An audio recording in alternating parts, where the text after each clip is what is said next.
का और आज हम सीखने वाले हैं कीबोर्ड की थोड़ी सी एक कीज के बारे में। जैसा कि आप लोगों को पता है कीबोर्ड है एक इनपुट डिवाइस। क्लियर। कीबोर्ड की अगर हम बात करते हैं तो ये कौन सा डिवाइस हो जाता है? कीबोर्ड हमारा एक इनपुट डिवाइस होता है।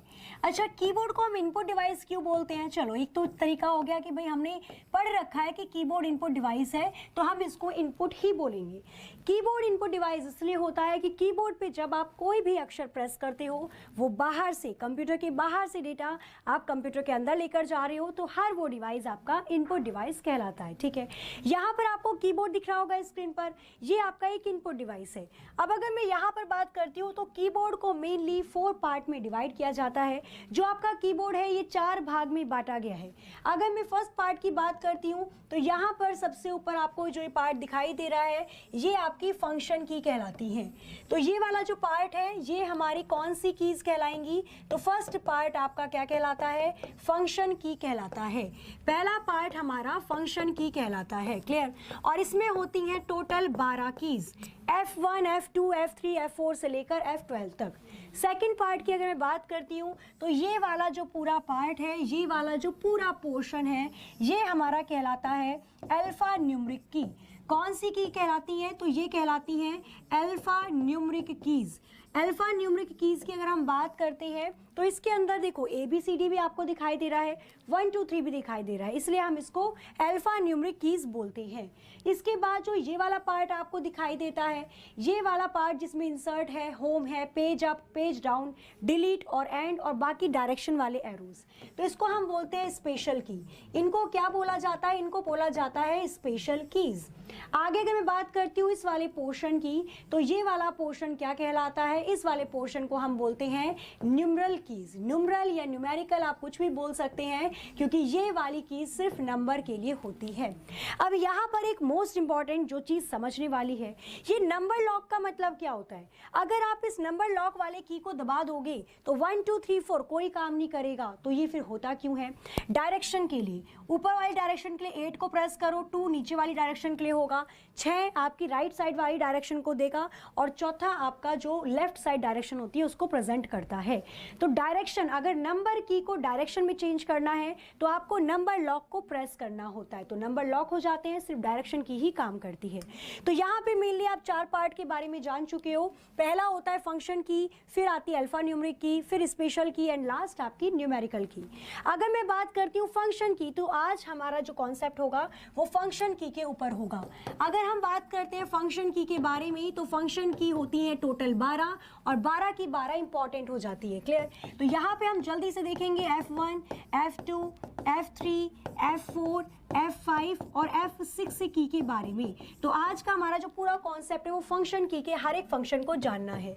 यहाँ पे F7 ये आ जाएगा, F8, F9 और F10, F11, F12। तो ये कॉमन कीज हैं जिससे क्वेश्चन पूछे ही जाते हैं और जो इंपॉर्टेंट है पता होना चाहिए।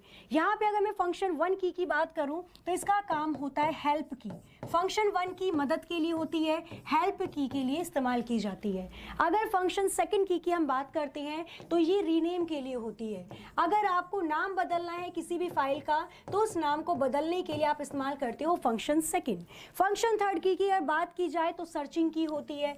अगर कोई चीज सर्च करनी है या खोजना है, ढूंढना है तो हम इस्तेमाल करते हैं F3 की। अगर मैं बात करती हूँ F4 की तो F4 की किसके लिए होगी? तो ये आपकी इंटरनेट एक्सप्लोरर पर विंडो को ओपन करने के लिए होती है।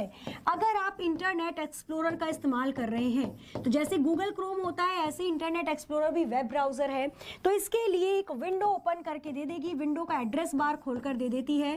कौन सी की? तो वो इस्तेमाल होती है विंडो जो आपकी फंक्शन 4 की होती है। फंक्शन 5 का काम होता है रिफ्रेश करने का, आपकी स्क्रीन को बार बार रिफ्रेश करना, बार बार उसको एकदम सही पोजीशन पे लेके आ जाना, ये काम होता है फंक्शन 5 की का। अगर मैं बात करती हूँ फंक्शन 6 की या F6 की तो उसका काम क्या होता है? उसका काम होता है मेन्यू बार को दिखाना। फंक्शन 6 का काम होता है मेन्यू बार को प्रेजेंट करना। तो मेन्यू बार को दिखाती है फंक्शन 6 की। वहीं अगर फंक्शन 7 की बात होती है तो स्पेलिंग चेक करने के लिए एमएस वर्ड पे आप जो भी चीज़ें लिखते हैं क्या उसकी स्पेलिंग सही है या नहीं, तो स्पेल चेक के लिए F7 का इस्तेमाल होता है।